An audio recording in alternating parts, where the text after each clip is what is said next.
अस्सलाम वालेकुम स्टूडेंट्स। तो हम चैप्टर 5 कर रहे थे, तो उसका लेक्चर नंबर 30 है। आज हम करेंगे रिव्यू क्वेश्चंस। और रिव्यू क्वेश्चंस में सबसे पहले मल्टीपल चॉइस जो पेज 104 और 105 पे है आपकी बुक पे। तो अपनी बुक का पेज नंबर 104 निकालें।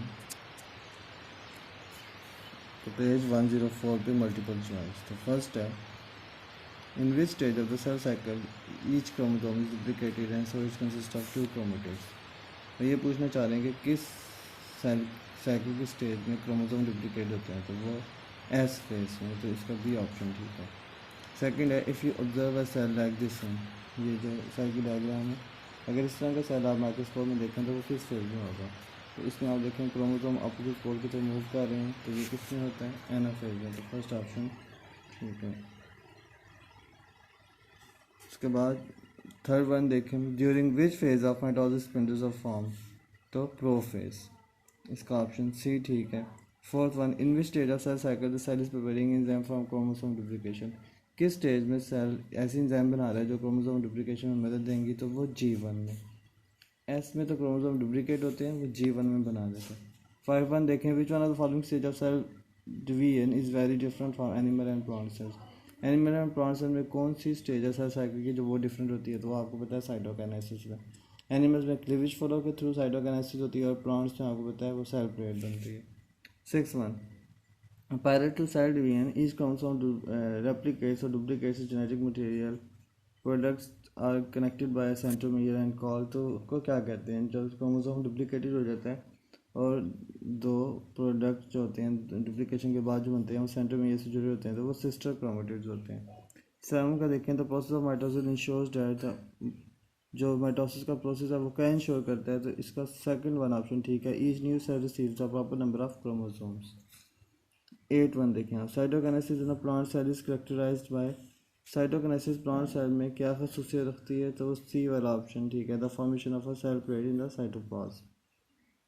ठीक है, क्लियर है। नाइन वन आप देखें, which one of the following is unique to mitosis and not a part of meiosis one, क्या ऐसा प्रोसेस है जो माइटोसिस में होता है और मायोसिस वन में नहीं होता। तो ये ऑप्शन इसका ठीक है, डी वाला, क्रोमेटिड्स सेपरेट ड्यूरिंग एनाफेज।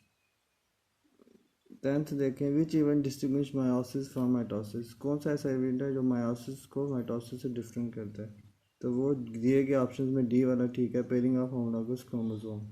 फिर पेज 105 में आए,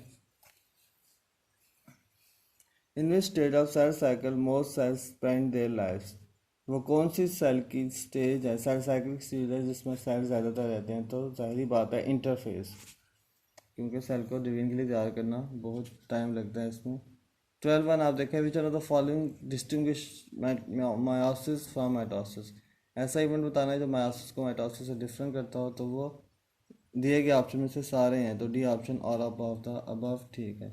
13 वन देखें, for mitosis the chromosome of cell duplicate during interphase, when do the chromosome duplicate for meiosis, meiosis के लिए क्रोमोसोम कहाँ डुप्लीकेट होते हैं। तो वो बिफोर मायोसिस वन।